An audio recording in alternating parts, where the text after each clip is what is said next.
Hey people, Wadlinger here.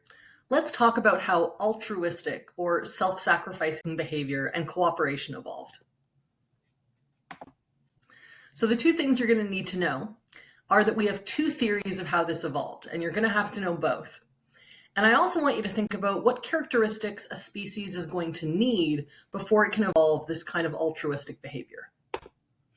So, first question is, do we actually see this in nature? And the answer is yes.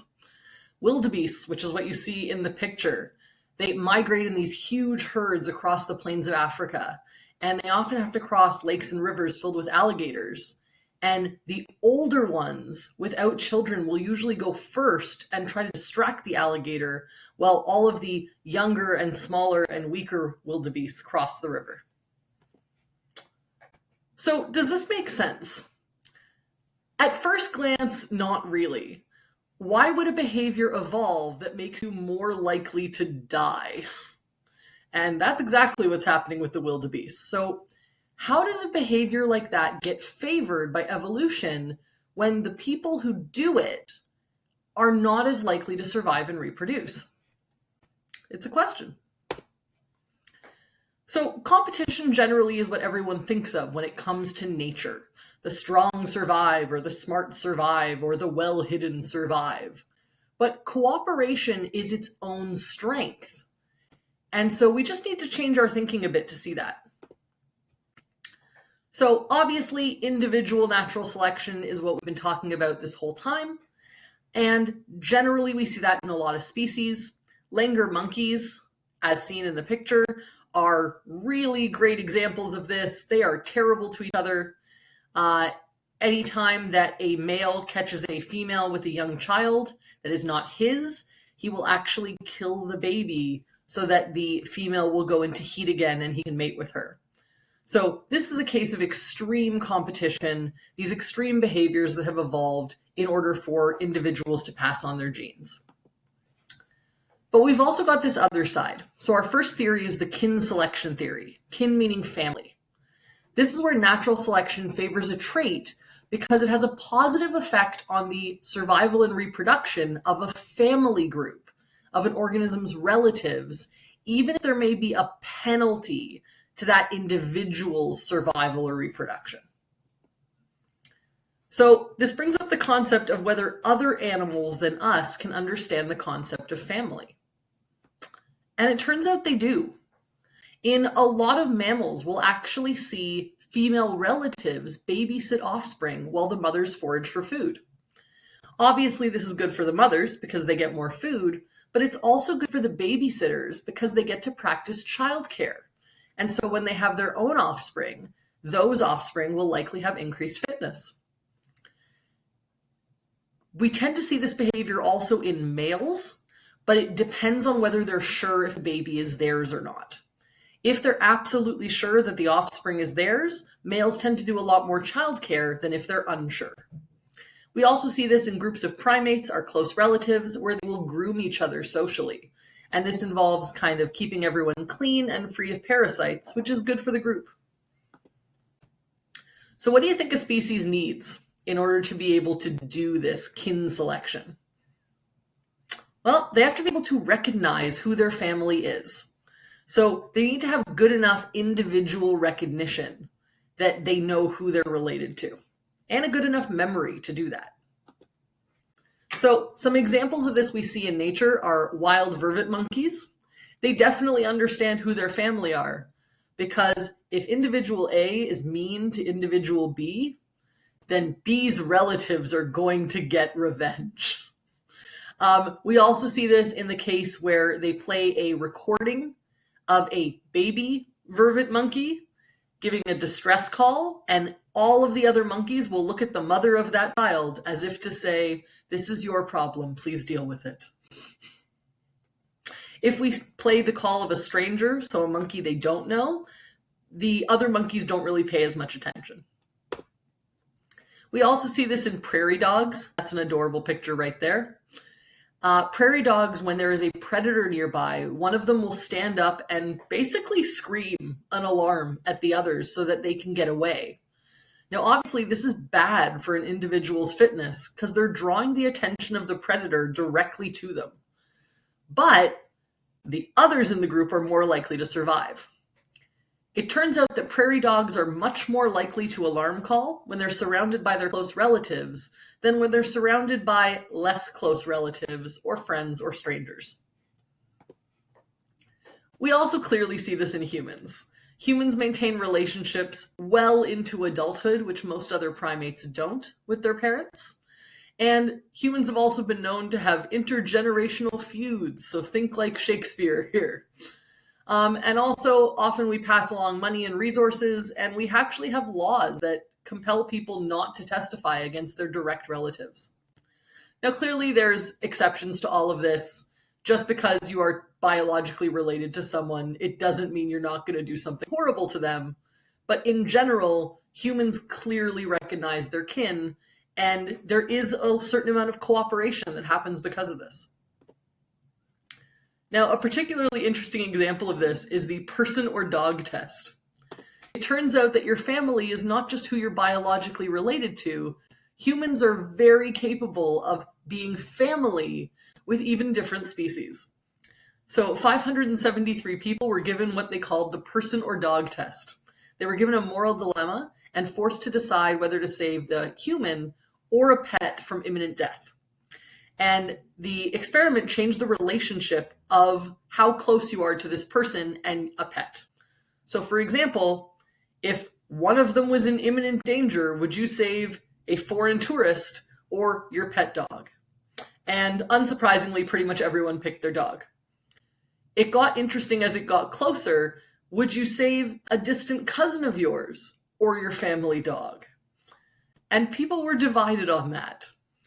And so this is a case where we often consider our pets psychological kin. They are like our family, even though clearly we're not biologically related. So take a second right now and summarize the kin selection theory for yourself. The other theory is called reciprocal altruism. Reciprocation means that you give back what you get. So in this case, cooperation doesn't depend on family, it depends on someone returning the favor. So consider a game of rock, paper, scissors. Would every rock want every scissors destroyed? Well, not if they knew what was good for them. Because if every scissor was destroyed, then all the papers would take over and destroy all the rocks. So a certain amount of cooperation can be required even with enemies, as long as it's returned. We see this a lot in nature, where we see unrelated birds actually cooperating with each other to do flying formations. And so you can see in the video here, these birds seem to be connected.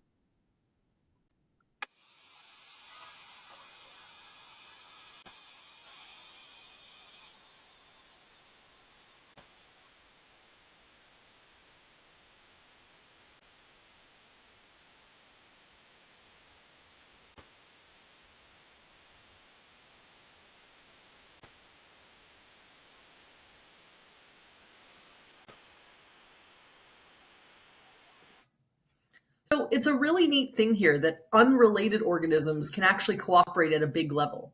Think like a school of fish. By swimming in a school of fish, all the fish in the middle are protected from predators. Birds save energy by drafting behind other birds, just like we see cyclists do in cycling races.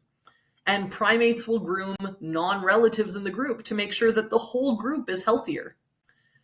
Now, you should be thinking at this point, well, if it's safer in the middle of the school of fish, how come all the fish don't try to stay there? And this does sometimes lead to a Red Queen scenario, if you remember our talks about coevolution, where one group or some individuals try to cheat. And the only way that cooperation exists is if cheating is punished. So a fish that doesn't take its turn on the outside of the school will actually be exiled from the school of fish and have to go swim on their own, exposed to predators all the time. So there's incentive for cooperation. So take a second and summarize the reciprocal altruism theory for yourself. Consider, as we wrap this up, what skills or traits might be needed for a species to develop reciprocal altruism instead of kin selection. Reciprocal altruism is seen a lot less in nature, and it's probably because it requires a pretty sophisticated memory. You need to remember exactly who owes you favors and what they did for you.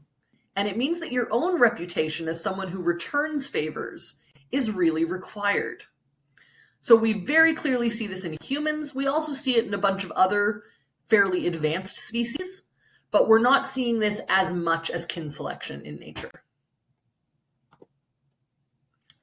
So, as we said, you got to be able to recognize individuals. You got to have certain sensors to be able to do that. And you have to have enough memory to recall your past experiences.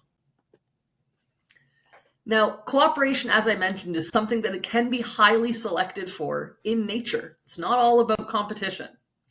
Great example of this is mobbing behavior in crows. Hawks eat crows, and one hawk will easily take down a crow. But if all the crows work together, they can actually mob the hawk and get it to leave them alone, or sometimes even kill it. Now be aware, this can also backfire.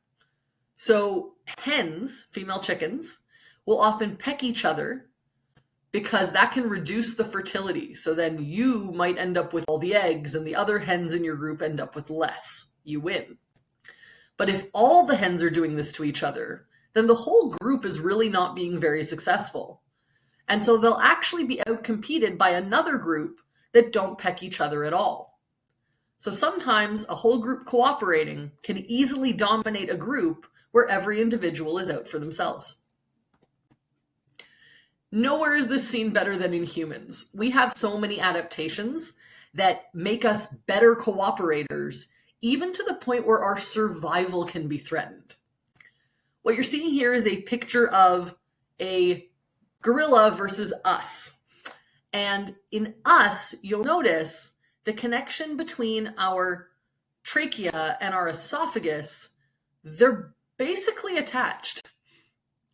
The reason for that is this area at the back of our throat, so where our vocal cords are and where our pharynx is, where our nose and mouth connect, has been elongated.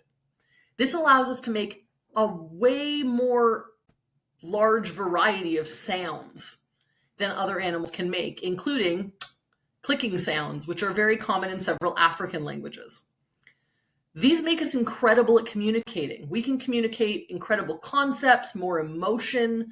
We have a much wider range of the ability to communicate than most other species. In fact, all other species. But it comes at a cost. If you've ever accidentally swallowed your own spit or choked on air, that's because we no longer have a good separation between the tube for air and the tube for food. And it turns out cooperating and being able to talk to each other is so important for our survival as a species. It's more important than our ability to not choke on nothing.